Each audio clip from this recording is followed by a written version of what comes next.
Pour installer Visual Studio Code sur un ordinateur, on part juste sur Google. On va taper VS Code Download. Dans les premières options, on va sélectionner Visual Studio Code. Vous voyez qu'il y a des propositions pour tout type de système. Windows, Debian, Linux, macOS et autres. Bon, nous, ce qui nous intéresse, puisque nous sommes sur un ordinateur Windows, on va choisir Windows. Lorsque vous cliquez, vous allez prêter attention.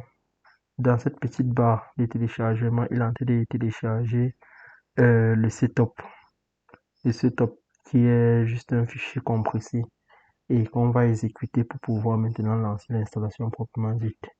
Mais entre-temps, vous avez déjà vu que il y a un message Thanks for downloading VS Code. Il te donne déjà des premiers manuels d'utilisation. Visual Studio Code, Code Documentation, Get Familiarized with Visual Studio Code, and learn how to code faster with AI. Et chaque module ici, là, vous voyez qu'on peut cliquer dessus pour dire chaque module ici, là, permet d'aller vers une nouvelle page. Coding with rich features. Bon, un peu comme si c'était les astuces. Comment tester PG son cause, comment utiliser le contrôleur de version, faire le debugging et bien d'autres. Et le plus gros avantage de cette plateforme, ce sont ses extensions. Parce que Visual Studio Code, c'est une plateforme qui permet d'ajouter des extensions qui vont nous permettre de travailler dans un format ou dans un langage de programmation bien précis. Une fois que l'extension est ajoutée, nous avons exemple ici la Python, nous avons C, C++, nous avons GitHub Copilot, nous avons les extensions pour Java. Et tout bas, non, ça c'est la partie privacy qui donne quelques informations. Sur le bord du site, vous avez vu, c'est un peu résumé là-bas. On a le setup, Get Started, User Guide, Source Controller, Terminal, GitHub, Copilot et bien d'autres trucs. On peut utiliser aussi les langages de programmation, les conteneurs Docker, les data science. Et donc c'est une plateforme, juste sur son site web, vous voyez déjà qu'il est plutôt bien fourni.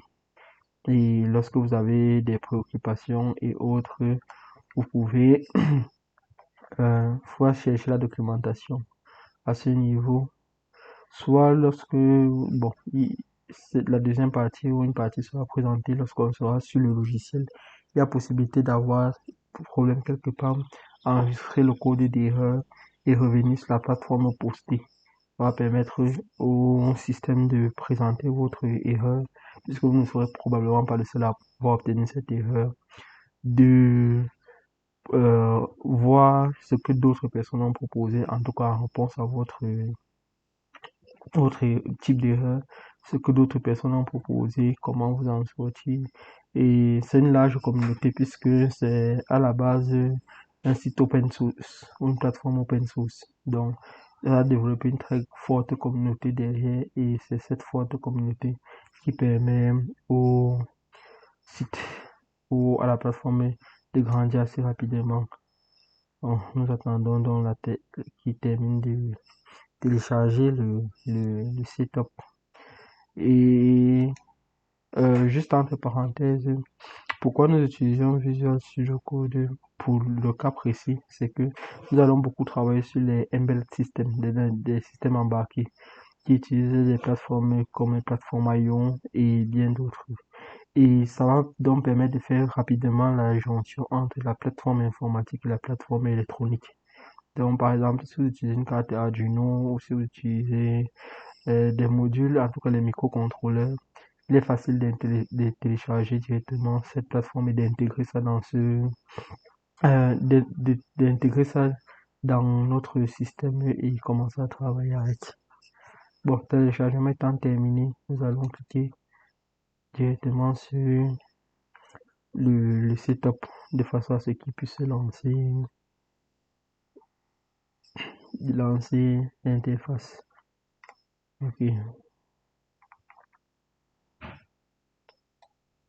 Ce niveau, voilà, c'était les thèmes. Continuer. Bon, il nous explique exactement à quel niveau remplacement le projet sera posé. On valide, créer un raccourci sur le bureau. Bon, vous pouvez choisir créer un raccourci sur le bureau pour quand c'est la toute première utilisation.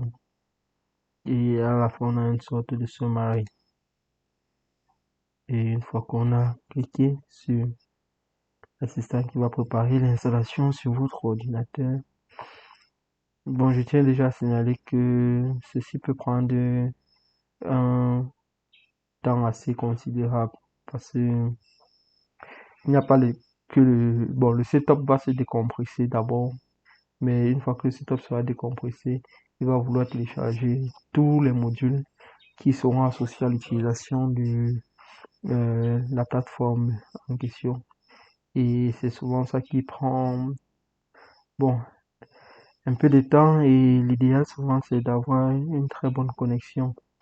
Parce que je vais partir sur les paramètres là.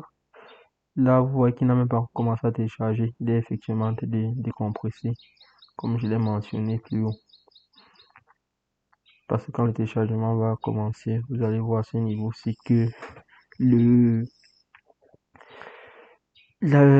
débit de téléchargement sera assez considérable. Donc, on attend juste quelques instants.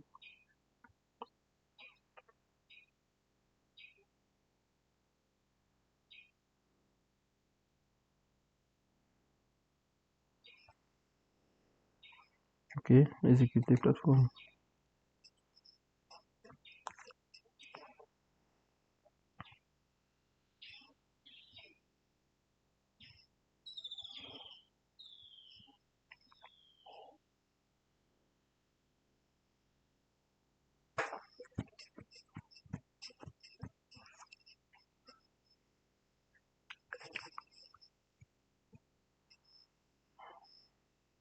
Ah, ok.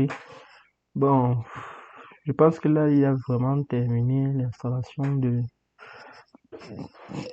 base, hein, parce que je vois que sur les côtés, nous avons les différentes onglets disponibles pour pouvoir se rendre dans les différentes parties de plateforme de travail lorsqu'on nous est en train de travailler. Plus bas, bon, puisqu'aucun module n'est encore associé, tout est encore à zéro. Mais on va dire quoi, la base est là. C'est à partir de cette base maintenant que nous allons, dans d'autres vidéos, expliquer comment aller sur tel espace, tel espace, tel espace, et expliquer les différents espaces de travail les uns après les uns après les autres. Donc, on va dire juste partir ici là,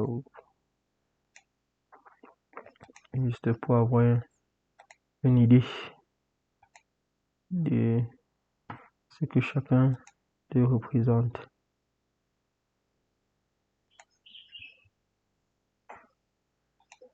C'est bon.